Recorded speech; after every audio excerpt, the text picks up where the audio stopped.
A very good morning to all the students here in the lecture session. So I am your mentor Arthur from the Atmos channel. So today we will discuss relative energy of orbitals of different subshells and degenerate orbitals. तो बच्चों मैंने last class में आपको quantum numbers और उसके significance के बारे में समझाया था, जिसमें हमने प्रिंसिपल, एजीमुथल, मैग्नेटिक और स्पिन क्वांटम नंबर्स को समझा था.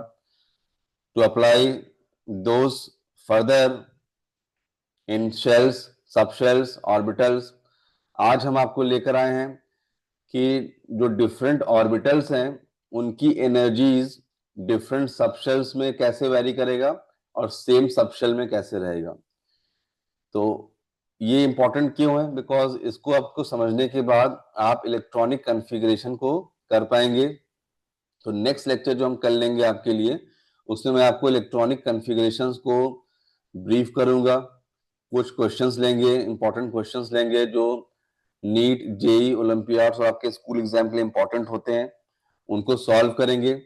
और quantum numbers, relative energy of orbital of different subshells and degenerate orbitals और different approach of half filled and fully filled orbitals को भी वहां पर हम इंक्लूड करेंगे. तो आज के लेक्चर के बाद कल का लेक्चर काफी इंपॉर्टेंट होगा जिसको आप रिलेट कर पाएंगे. तो कीप लर्निंग. चलिए स्टार्ट करते हैं. तो today's session is regarding relative energy of orbitals of different subshells and degenerate orbitals. तो किसी भी सबशेल में हमने सीखा था कि किसी भी सबशेल में बहुत सारे ऑर्बिटल्स होते हैं. तो किसी सबशेल्स के ऑर्बिटल्स की मैं बात करूं तो उनकी एनर्जीज वेरी करता है, डिफरेंट होता है. और एक सबशेल के डिफरेंट ऑर्बिटल्स की एनर्जी सेम होती है. तो उन्हीं को लेकर आज हम आपको यहाँ पर डिस्कस करेंगे with the 3 rules of electron arrangement in different subshells and orbitals, above principle, Hund's rule of maximum multiplicity and Pauli's exclusion principle. So let's start with the first one, above principle. ये क्या है? So above is a German word. Above is a German word which means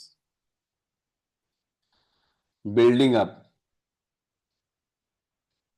Building up of the electrons. हम electrons की filling करेंगे, electrons को filling करेंगे in different orbitals of different subshell. तो यहां पे इंपॉर्टेंट वर्ड क्या है? Different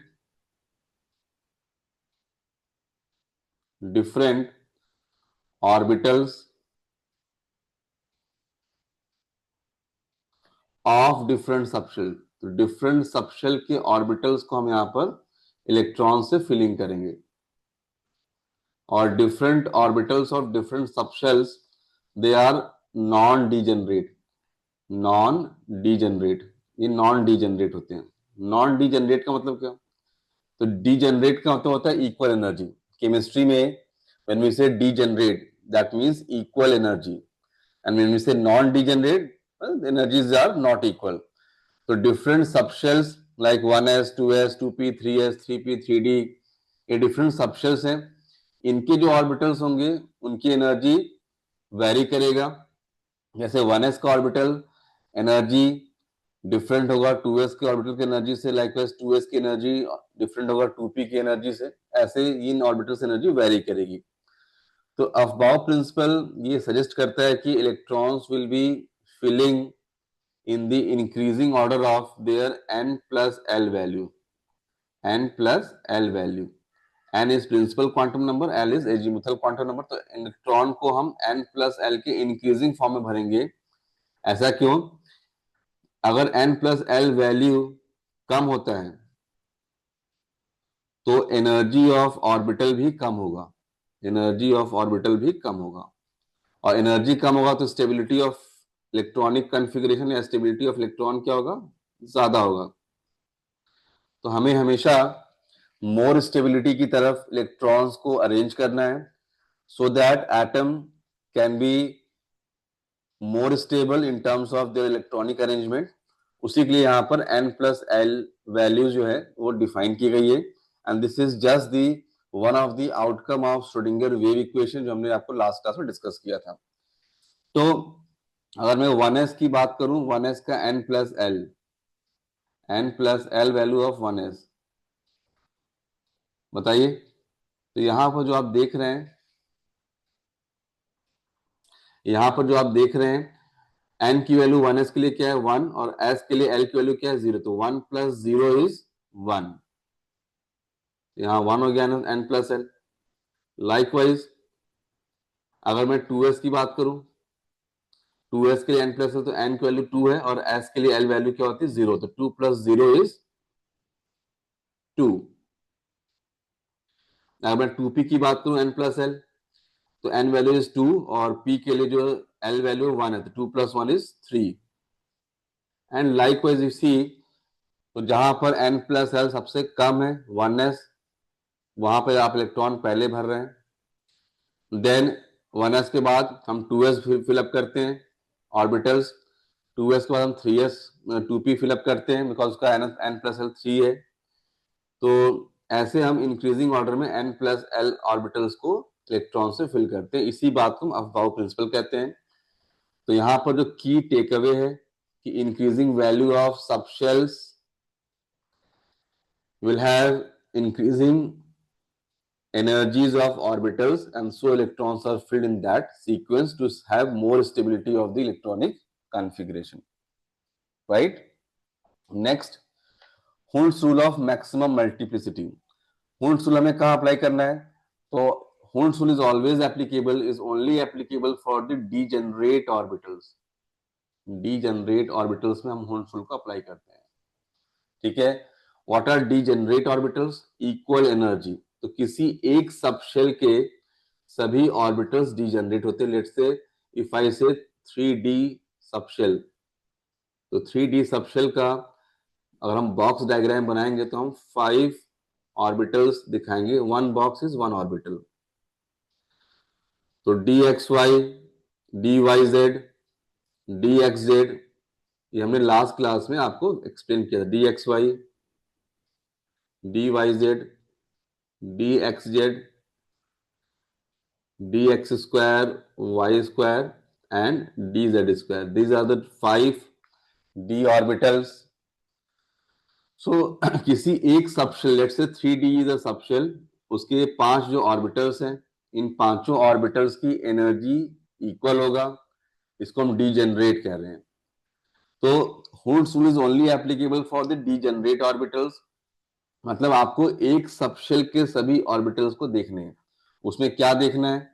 The pairing of electrons in the orbitals belonging to the same subshell does not take place until electron in each orbital gets singly occupied. ये important है। हम किसी एक सबशेल के डिफरेंट ऑर्बिटल्स को तब तक इलेक्ट्रॉन से सिंगल सिंगल भरते जाएंगे जब तक उसको हम पूरा फिल नहीं कर लेंगे। इसीलिए हम कह रहे हैं मैक्सिमम मल्टीप्लिसिटी, मैक्सिमम मल्टीप्लिसिटी। और अगर वो पूरा फिल्ड हो जाता है तो हम फिर पेयरिंग स्टार्ट करेंगे। पेयरिंग की बात Hund's रूल में एक्सप्लेन नहीं है, सिर्फ डीजेनरेट ऑर्बिटल्स में इलेक्ट्रॉन की ऑक्यूपेंसी को लेकर के हम सिंगल सिंगल भरेंगे। तो 3D के अगर 5 ऑर्बिटल्स हैं तो इन 5 में आप सिंगल सिंगल इलेक्ट्रॉन भरेंगे। पहले एक इलेक्ट्रॉन को हम एक एरो से दिखा रहे हैं, एरो का डायरेक्शन सेम रखेंगे, अपवर्ड लेट्स से, तो सिंगल सिंगल भरा। तो 3D के 5 ऑर्बिटल्स में इलेक्ट्रॉन हमने सिंगल सिंगल ऑक्यूपाई कर दिया। इसी को Hund's rule of maximum multiplicity, maximum क्यों? क्योंकि यहाँ पर हमें मैक्सिमम अनपेयर्ड या maximum single electron condition achieve करना है, राइट। तो अफबाउ प्रिंसिपल हमने डिस्कस किया है, different orbitals of different subshells, n plus L increasing order. Hund's rule हमने डिस्कस कर रहे हैं सेम सबशेल के डिफरेंट ऑर्बिटल्स, सेम सबशेल के डिफरेंट ऑर्बिटल्स की एनर्जी क्या होती है? Same. Those are called degenerate orbitals. तो उसमें हम सिंगल सिंगल इलेक्ट्रॉन्स भरते जाएंगे जब तक हम मैक्सिमम सिंगल ऑक्यूपेंसी नहीं कर लेंगे। Next is Pauli's exclusion principal. तो इन पॉलीज एक्सक्लूजन प्रिंसिपल सिंपल है, यहां हमें सिर्फ एक ऑर्बिटल देखना है, एक ऑर्बिटल को देखना है, एक बॉक्स को देखना है, चाहे किसी भी सबशेल का हो, आपको एक बॉक्स देखना है सिर्फ, 3D का हो, 4s का हो, 2p का हो, 4f का हो, सिर्फ आपको एक बॉक्स देखना है। उस एक बॉक्स में हमें यहाँ पर मैक्सिमम 2 इलेक्ट्रॉन्स भरने हैं। एक स्पिन अप रहेगा, स्पिन अपवर्ड, और दूसरा स्पिन क्या रहेगा, डाउनवर्ड। तो हमने आपको लास्ट क्लास में स्पिन क्वांटम नंबर बताया था कि अपवर्ड के लिए स्पिन क्वांटम नंबर एस की वैल्यू +½ और डाउनवर्ड के लिए स्पिन क्वांटम नंबर -½ लेते हैं, क्लॉकवाइज एंड एंटी क्लॉकवाइज। तो Pauli's exclusion principle is only applicable for one orbital of any subshell. तो यहां लिखते हैं आपको कि no two electrons in an atom, no two electrons in an atom can have same set of 4 quantum numbers। जैसे अगर मैंने यहां पर लेट से एक बॉक्स बनाया, उस बॉक्स को 4s बोला, तो 4s सबशेल का ऑर्बिटल, बॉक्स मींस ऑर्बिटल। अब इसके 2 इलेक्ट्रॉन्स लिए, तो 4s के लिए n वैल्यू क्या है, 4 है। l वैल्यू क्या है, s के लिए 0 है। s के लिए m वैल्यू क्या होती है, मैग्नेटिक क्वांटम नंबर 0 होता है। अब लेट से हमने यहाँ पे इलेक्ट्रॉन ए और इलेक्ट्रॉन बी नेमिंग कर दिया, तो इलेक्ट्रॉन ए का भी n वैल्यू 4 है, l वैल्यू 0, m वैल्यू 0 है। इलेक्ट्रॉन बी का भी n वैल्यू 4 है, l वैल्यू 0 है, और m वैल्यू भी 0 है। बट पॉलीज एक्सक्लूजन प्रिंसिपल क्या करे कि नो टू इलेक्ट्रॉन्स, मतलब कि कोई भी 2 इलेक्ट्रॉन के all 4 quantum numbers, principal, azimuthal, magnetic and spin की वैल्यू सेम नहीं होगी। तो अभी तक तो देखो यहाँ पर n l m सेम दिख रहा है, लेकिन जब जैसे आप s वैल्यू पर आएंगे तो s वैल्यू ए इलेक्ट्रॉन का +½ हो जा रहा है बेटा, और b इलेक्ट्रॉन के लिए s वैल्यू क्या है, -½ यू कैन सी। तो डिफरेंस कौन क्रिएट कर दिया, s वैल्यू। तो electron A electron B set of quantum number का होता है n l m s की वैल्यूज, उनको एक सेट कह रहे हैं। तो ए और बी दोनों इलेक्ट्रॉन्स का set of quantum number different है। डिफरेंस कहां हो रहा है, एस वैल्यू, एक का +½ और दूसरे का -½ इसीलिए पॉलिस ये कहता है कि एक ऑर्बिटल के अंदर 2 ही इलेक्ट्रॉन मैक्सिमम रख सकते हैं विद अपोजिट स्पिन। तो उसको हम सिंपलर वे में यहां पर लिख रहे हैं कि only 2 electrons may exist in the same orbital and these 2 electrons will have opposite spin. This is important, opposite spin में हम रखेंगे, ठीक है। तो n value, l value, m value same हो सकता है 2 इलेक्ट्रॉन्स का किसी एक ऑर्बिटल में, बट डिफरेंस कहां जाएगा, स्पिन क्वांटम नंबर +½ एंड -½ तो सेट पूरा, एक सेट पूरा डिफरेंट हो गया, 2 इलेक्ट्रॉन्स का अलग अलग सेट। तो इस तरह से पॉलीज एक ऑर्बिटल, चाहे वो 3D का हो, 4s का हो, 4f का, किसी भी सबशेल से बिलोंग कर रहा है, उसमें 2 इलेक्ट्रॉन्स भरने की बात करता है with opposite spin. So what are the key takeaways, key notes for today's discussion? So let's understand this important points कि अगर nth शेल है, लेट्स से अगर मैंने आपको थर्ड शेल लिया, थर्ड शेल, nth शेल में कोई भी शेल ले लीजिए आप, तो हम थर्ड शेल लेते हैं, तो थर्ड शेल में कहता है कि number of orbitals n square होगा। थर्ड शेल में नंबर ऑफ ऑर्बिटल्स क्या होंगे, n square, this is square, n square होगा। कैसे समझिए, तो थर्ड शेल, तो लेट से थर्ड शेल में कितने सबशेल होंगे, तो जो शेल का नंबर है उतने ही सबशेल होंगे। तो थर्ड शेल तो 3s होगा, 3p होगा, 3d होगा, ये 3 सबशेल्स पॉसिबल होंगे। बोलता है फोर्थ शेल तो 4 सबशेल होते हैं, फिफ्थ शेल तो 5 सबशेल्स होते हैं। तो थर्ड शेल में 3 सबशेल, 3 सबशेल तो 3s में एक बॉक्स, एक ऑर्बिटल, 3p में 3 बॉक्सेस, 3 ऑर्बिटल्स, एंड 3d में 5 boxes, 5 orbitals, right. So number of orbitals in third subshell कितने हो गए, 1 in 3s, 3 in 3p and 5 in 3d। तो 5 + 3 + 1 कितना हो जाएगा ये 9। तो थर्ड सबशेल में 9 ऑर्बिटल्स हो गए, 9 ऑर्बिटल्स। तो 9 का मतलब क्या हुआ? क्या ये एन स्क्वायर, क्या ये एन स्क्वायर को फॉलो कर रहा है? यस। थर्ड का 3 का स्क्वायर क्या है? 9। तो आपको 9 ऑर्बिटल्स यहां मिल रहे हैं।